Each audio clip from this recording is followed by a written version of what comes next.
Edith Anna Elizabeth Filla. Fila. Filla, F-I-L-L-A. Have you ever met Hitler? Only in a parade. Okay. Not personally. Not personally? No. So you've only seen him in a parade? In a parade. Okay. What activities happened on Hitler's birthday? They had big parades. All kinds of military vehicles and all kinds of flags and other cars, nice cars, and then Hitler with his people in one of the cars standing there waving. It was it. Well, all the school kids, the classes were pretty close to the front, but not too close, maybe from here to across the street. So you went you stopped school to go to the parade? We had to, all the schools went. Had to? Yeah. So did you go to school and the whole day was celebrating his birthday, or just part of it? Just to see the parade, that's all. Well, my mother worked for a Jewish family. And all of a sudden they were gone. They took out, we don't know where. Do you know what did your mother do for the Jewish family? Clean the house, wash the clothes. That was before the war was ended. It was during the war. Go ahead. I don't know exactly when that was. That must have been at the same time when the people disappeared that my mother worked for. But then right after that, I can remember that the German people, a lot of crazy German people, went nuts and broke the windows of Jewish stores on the street or in the neighborhood, and stole stuff that was in it. But the Jewish people that owned the stores, they were gone. But I don't know when that was. It must have been right in the same time frame. Did you realize what was happening to the Jews during the Holocaust? No. Nobody did. Anybody in your family ever tell you about it? No, they didn't know. They didn't know either. Like I said, my mother worked for a Jewish family, and all of a sudden, one morning when she went up there to do her job, they were gone. The house was locked up, they were gone, and nobody knew what happened to them. How long after did you realize what happened to the Jewish people? After the war.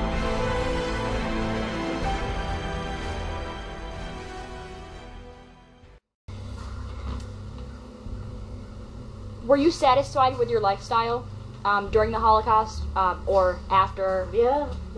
I didn't know any different. Everybody thinks that you did know. What I think is that maybe the higher up people, like people in the military, the generals, and but I'm sure they all knew because they did it, a lot of them. But the normal people like us, we didn't know. Did you have any long-term effects of living in Germany during the Holocaust? The only effect I had up until now, if it thunders. What happens if it thunders? I think bombs are falling. Because of the war? Yeah. I don't like thunder. And it still happens to this day? Yeah. Yep. All I heard was the bombs falling. Almost every night. For a while. That was bad. Maybe from the time I was 13 to 16. Something like that. At what age did you leave Germany? I think 24. You didn't have to be afraid anymore. So you were afraid during the... Oh God, yes. Yeah, with the bombing mostly, Didn't know what's going to happen. About the bombs? No, they were there. We run in the cellar to hide. If a bomb would hit the house. For wartime.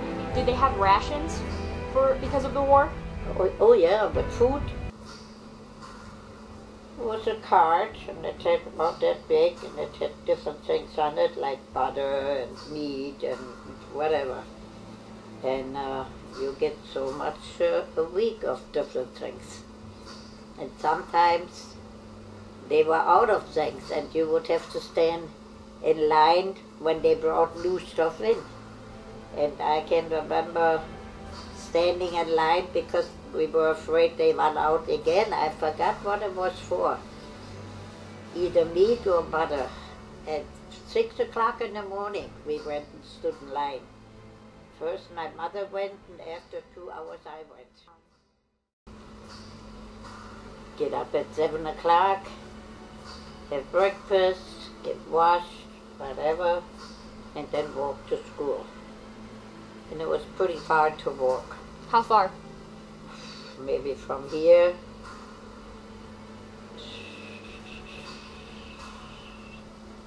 almost to downtown. It was far. Mm-hmm. But through different streets and through the park, and but there were no streetcars or buses going up where the school was. So that was it. Then at school till 1 or 2 o'clock. Then go home, then do my homework, which I had to do. And if I was lucky, I was allowed to go out for a little while till it got dark with my friends, play with my friends, if I was lucky. If you were lucky, right. Yeah. Did you ever fear about your sister during the war? Like, were you more protective of her? Oh, Jesus, yes, yes. I acted like she was my own kid. I did one time. I remember I went to the park with her in the baby carriage.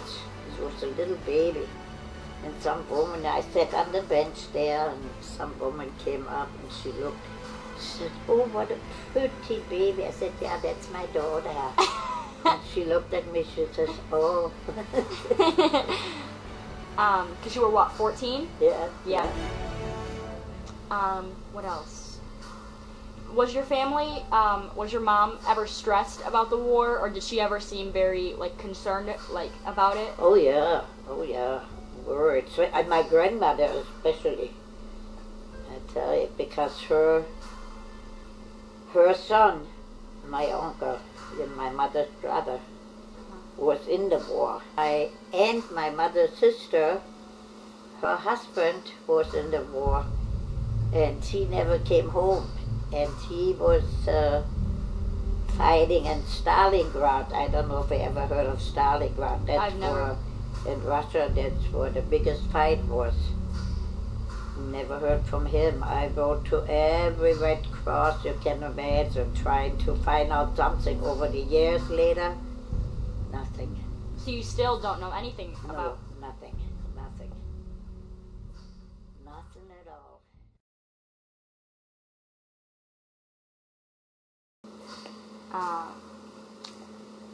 Let's see. How did you meet Uncle Louis? I went with the neighbor's girl. She was as old as I am. How old were you? At the time I was maybe 20 and 19 or 20. And I had little Karen by the hand. It was on a Saturday, and we went to buy a Mother's Day present. The next day was Mother's Day. Mm-hmm. And all of a sudden there were two guys in uniform behind us. And of course Uncle Louis tried talking to me. I didn't understand a word he said. He spoke English, I spoke German. So then he took a little book out, an English-German book, and wanted to know where does that street go to. And I got the book and tried to explain something like it goes to another street. You know, what the hell are you going to tell him? And I kept on walking with my girlfriend and my sister, and it was right there, he wouldn't move. Then he asked again with the book, where am I going? I said, shopping and home. And then he, with the book again, explained he was going home with me, and I said, no you're not. No you're not. So I told the girl that was with me, I said, we got to get rid of him. How the hell are we going to get rid of him? My mother would kill me if I come to the house with an American all of a sudden. So we went to another girl's house that I knew, and he wanted to know do you live here? And I told him, no, but I got to bring little sister home. So he said, okay. He was going to wait, but then he took my pocketbook with everything in it. So I had to go back. Did he take it to be mean, or just to make sure you came back? Just to make sure I come back. Just to make sure I come back. Then he made a date with me the next day, and I stood him up. And well, you couldn't get rid of him. He was always there when I least expected him. And then somehow he found out my address. So that other girl, I could have killed her. And so we were just walking, having a little date just to walk, through the park and different things. And then I told him, I got to go home. Well, he said, me too, he was going with me. I said, no, you're not. Yeah, I'm going home with you. I said, no, you don't know where I live. He said, yeah. All right, keep going. So I said, well, you go ahead and go to my house if you know where it is.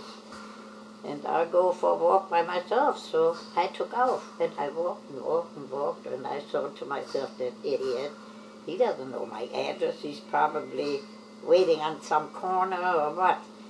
So whenever I came to a corner, I would look around if he's standing anywhere. No, he wasn't there. Good, he must have gone back to camp.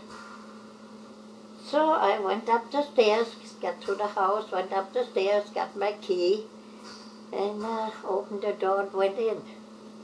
My mother was hiding in the bedroom. My uncle, my mother's brother, had just gotten back from being a prisoner of war, and he was staying with us. He was sitting up here, and up there was a radio, and up there was another chair. Well, there was my uncle sitting there, and there was Louis sitting there. And I said, that son of a bitch, he did find out where I lived, through that girl, of course. Well, that was it. Okay. Is it on? Yes. Well, we graduated with 14 or 15, however early you started school.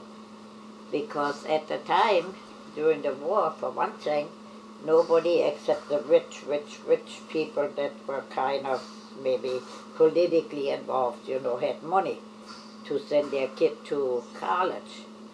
But when we got out of school, we graduated actually after 8 years. All the girls had to go to a rich kind of family for 1 year to clean up and take care of the house and learn how to cook and all that. And the boys had to go 1 year to some farm or where the farmer had all kinds of animals and, and growing things on the field. And that's one thing Hitler had to do, which I think was, later on I thought was a good thing, Yeah. You didn't just run around on the street or something. You had something that you had to learn.